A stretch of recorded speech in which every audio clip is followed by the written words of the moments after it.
All right, check it out. We got Caden Diebold here. This is my stepson. He's been fishing at the ranch since he was about 7 years old. So he's going to give you some tips on what kind of baits to use. So here we go.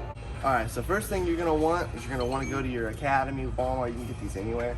To get you some EWG hooks. I personally like 3/0, 4/0, but this is gonna really help you get the weedless style. You'll be able to make it to where your bait doesn't pick up anything, because some of the ponds up there are kind of mossy on the bottom. And then this will be these tungsten weights. It'll help you really feel if you do drag on the bottom. What weight? Quarter ounce. Quarter ounce. But tungsten will help you feel the bottom or whatnot. So if you want to fish weighted, quarter ounce is the way to go. It doesn't really matter if it's tungsten or not, but anyway. All right, and for the plastics, right here is where I usually like to start. Get any kind of ribbon tail worm. You can get these big ones if you want to go for big fish, and then there's the smaller size little U-tail ones you can get on. You'll hook it on these EWG hooks. And then for Texas rig style, right? Texas rig style. You take the bait, it should be straight right across the hook right there. You put the hook point in the plastic so it doesn't pick up any weeds. That's the big thing right there. And then moving down here, okay, yeah, flukes. So these are really big ones. You want to get the 5-inch ones for all these Texas style baits. So here's one right here. These are, oh wait, these aren't the right ones. Shoot. It's got to be split belly. So like these, I think these are too big, but just to show you, they've got this split belly on them right there. That way the hook lays inside of that belly like that, and that way it's weedless. Slam, natural presentation. And for this one, you don't want to use a weight. What you want to do is you want to hook this on there real straight and jerk it. And it's real erratic. You can fish it top water. You can fish it a little bit slower if the fish are a little bit, you know, if they're just sitting around, if it's too cold, too hot, whatever. Anyway, over here, same thing with the fluke.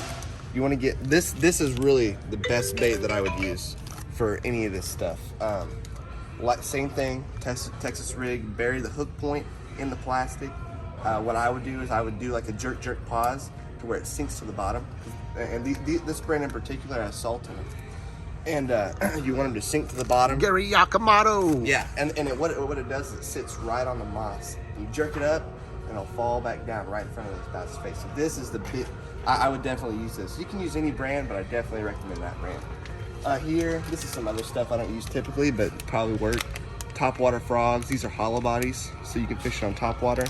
I've fished these style right here and had a lot of good luck up there for years at the ranch. Yeah, and then you reel it fast enough, it'll show them these ones over here. These frogs right here. These are my favorite topwater frog right here. These Spro popping frogs, because you can pop them or you can walk them. You can pop them real slow, or you can walk them real fast, and they walk really well.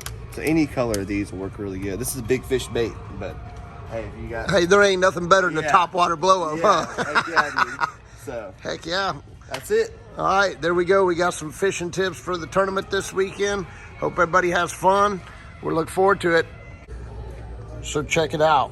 Early morning or right at dusk, when that sun's barely peeking anymore, these old school baits, I've been using these since the 80s, man. The hula popper is the one in the center. It's top water, and you just give it a little pop, and it makes a gulp sound whenever it hits the water when you jerk it. And the jitterbug, you can do a real slow retrieve and pause, and it waddles like that, and that big old blade on the front, man, just kind of goes bloop, bloop, bloop, bloop, bloop, bloop, bloop.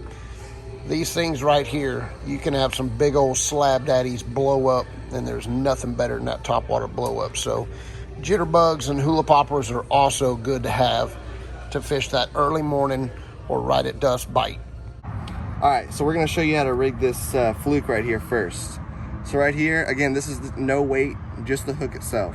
So you're gonna tie the hook on, and you're gonna come right here, and you see that little chin right there. You wanna come straight through to where it comes out the bottom where the flap starts. So you're gonna come here, and you want it to be as straight as possible so it doesn't twist. Come here, come straight down as much as you can. Come right out there at that flap. And then you'll take this and you'll move it all the way up the hook. You'll get it up on this little hook chin, and it should move up the line a little bit like that. And you'll kind of guesstimate, see right here where the bend of the hook is. You'll take your thumb right there and you'll go through this flap, kind of slide it in there. Take it through the flap, And you want it to come straight out and then pull the thing back. Where it lays down nice, sleek profile along the back of the bait. Exactly. It's going to be your best weedless style setup right there. So we can do the same thing with a worm. That's how you do the fluke. Yeah. Same thing here. Again, you want to make sure that you come down the bait as straight as possible. So you come here, come down, make sure it's somewhat in the middle. Move this one up, same thing. Over the chin of the hook. Should go up on your line a little bit when you have it tied on. And then straight back here. Again, you don't want to do puncture the bait and try to come through like this. You want to come straight, 90-degree angle, like this.